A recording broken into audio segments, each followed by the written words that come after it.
Vamos a hablar ahora de algunas técnicas didácticas. Hay muchas, no las podemos agotar aquí. Hay, hay muchas y hay muchas además que nosotros mismos como docentes podemos diseñar según nuestra creatividad, nuestras ganas de instrumentar algo nuevo y la posibilidad de que no sean útiles, ¿no? Eso es lo importante, que sean útiles y que nos resuelvan un problema educativo, un problema de enseñanza, ¿no? O un problema de aprendizaje. Eh, una de ellas es el glosario colaborativo, que con el uso de las tecnologías digitales es muy sencillo de instrumentar. Y no es más que un glosario en el que los estudiantes tienen la responsabilidad de aportar esas definiciones, lo cual ayuda a que recuerden no solamente la palabra, el concepto, ¿no? Y su definición correcta. Un glosario lo podemos hacer a partir de una lista de conceptos dados por el profesor o hacer alguna técnica donde cada que surja una duda, irla sumando a un glosario y asignando responsabilidades para que se encuentren las mejores definiciones para ese concepto. Y a lo mejor no necesariamente una definición de diccionario, sino construir literalmente un esquema conceptual de términos que nos sirvan para determinado contenido. Entonces tiene muchos usos, pero nos fomenta la colaboración entre alumnos, ¿no? El trabajo grupal, favorece la comprensión de términos que tienen una difícil interpretación, por eso decía yo que no necesariamente una definición de diccionario. Favorece la reflexión profunda acerca de estos términos y además, bueno, evidentemente el dominio de un vocabulario especializado, la mejora de la comprensión oral y escrita, la ortografía, ¿no? Y el desarrollo de esta competencia léxica que es tan importante y que en muchas ocasiones tenemos estudiantes que requieren mucho de reforzarla. En segundo término, tenemos los organizadores semánticos. Seguramente hemos utilizado muchos de ellos, ¿no? Se agrupan como organizadores semánticos porque nos sirven para estructurar información en categorías o para jerarquizarla, ¿no? Ejemplos de estos organizadores semánticos pues están los mapas mentales, los mapas conceptuales, los cuadros sinópticos, los diagramas de flujo, otro tipo de diagramas, ¿no? En fin, estos organizadores sirven para encontrar una relación entre conceptos y jerarquizarla para construir una visión global de un tema o problema. O sea, podemos tener en un solo golpe de vista todo un tema sintetizado y organizado, ¿sí? Y entonces eso, pues, evidentemente facilita la comprensión o el diseño de un procedimiento. Eh, Otra técnica es el portafolio de evidencias. Esto es muy útil para una evaluación tanto formativa, o sea, que vaya recorriendo todo el proceso, o una evaluación sumativa al final del proceso. Este portafolio, pues, es un concentrado de evidencias de aprendizaje, ¿no? Trabajos, tareas, investigaciones, en fin, que permite obtener información relevante del desempeño del alumno que presenta el portafolio. ¿No? Está centrado en el estudiante, evidentemente, y busca recuperar todo ese proceso de aprendizaje. Por eso es que es una herramienta muy, muy útil a la hora de hacer una evaluación. Y es muy sencillo el usar esta técnica en entornos digitales.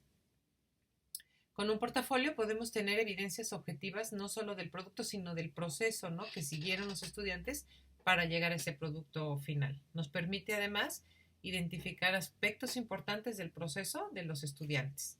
Nos favorece la reflexión en torno a su propio aprendizaje, ¿no? A la hora de estar construyendo el portafolio, tiene que haber implícita una reflexión y permite la reflexión, ahora sí, de nosotros docentes acerca de nuestras estrategias de enseñanza y del apoyo que podemos darle a nuestros alumnos, ¿no?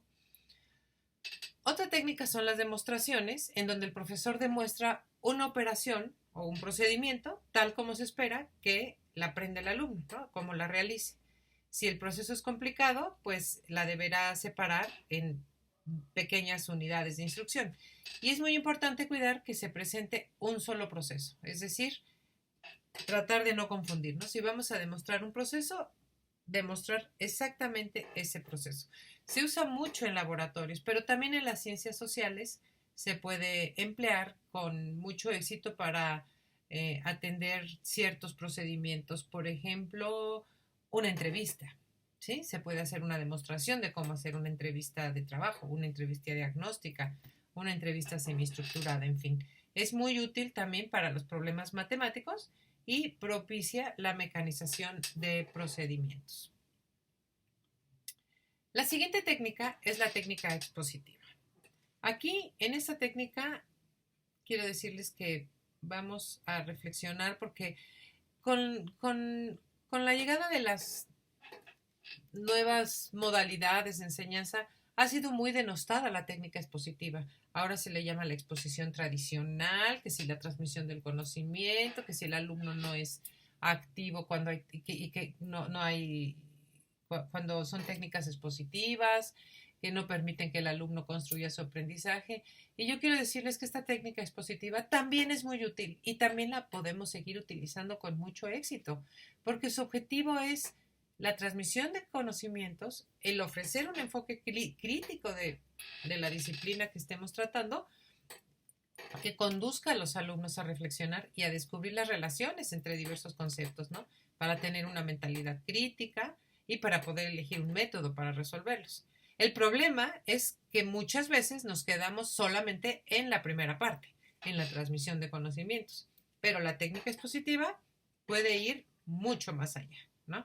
Algunos de nosotros podríamos decir, cuando asistí a una conferencia fulana de tal, me cambió la vida. Entonces, efectivamente, una técnica expositiva puede tener una fuerza muy importante. Sí requiere de un manejo muy hábil, ¿no? Del expositor, en este caso, pues del docente. Y entonces, pues tiene muchas aplicaciones, nos permite y nos es útil para muchas cosas. Por ejemplo, abarcar contenidos amplios en un tiempo relativamente corto, que es lo que estoy tratando de hacer yo en este momento. Es un buen medio para hacer accesibles a los estudiantes disciplinas que, que a lo mejor sin la asistencia de un profesor sería muy difícil abordarlas. El profesor puede ofrecer una versión mucho más equilibrada que los libros de texto, puede adecuarlo al contexto particular de los estudiantes, por ejemplo. Y a veces es muy necesario, ya sea porque hay demasiados libros de lo mismo o porque hay muy pocos, ¿no? O sea, esa mediación que puede hacer el expositor puede ser muy importante. Hay muchos estudiantes que se les facilita el aprendizaje cuando están escuchando, entonces una buena exposición pues facilita el aprendizaje y le ofrece la oportunidad de ser motivado por quienes ya son expertos, ¿no? En un conocimiento. O sea, la exposición no solo la hacemos los profesores, podemos llevar a nuestra aula a un experto también a que exponga determinado tema, ¿no? Y facilita la comunicación de información cuando son grupos muy numerosos. Otra técnica, y que a lo mejor es muy útil para abrir la técnica anterior, la técnica expositiva, es la lluvia de ideas, ¿no? Y se trata de poner en común un conjunto de ideas o estos conocimientos previos que ya tienen los alumnos acerca de un tema determinado y que con la moderación del docente se pueda llegar a una síntesis, ¿no? A una conclusión, a un acuerdo. Entonces es muy útil para tener conclusiones grupales en relación a un problema o a un tema. Es muy útil para motivar al grupo a participar, ¿no? Y es muy recomendable usar esta técnica cuando vamos a iniciar una sesión de trabajo, porque también a nosotros nos permite hacer un diagnóstico del nivel de conocimientos que tienen los estudiantes con relación a ese tema. Y finalmente, los paneles o debates son discusiones abiertas, pero con un carácter formal. Se cuenta con un moderador, puede ser el docente, podemos designar a un alumno para que sea moderador, ¿no? Quien sea va a tener la función de iniciar el debate, de aclarar términos o aclarar lo que sea necesario aclarar y de realizar el cierre con las conclusiones a que haya lugar. Este debate o este panel se puede realizar después de una actividad de interés general observada en el grupo, ¿no? O sea, por ejemplo, hacer un debate a partir de una película, a partir de una conferencia, de un experimento.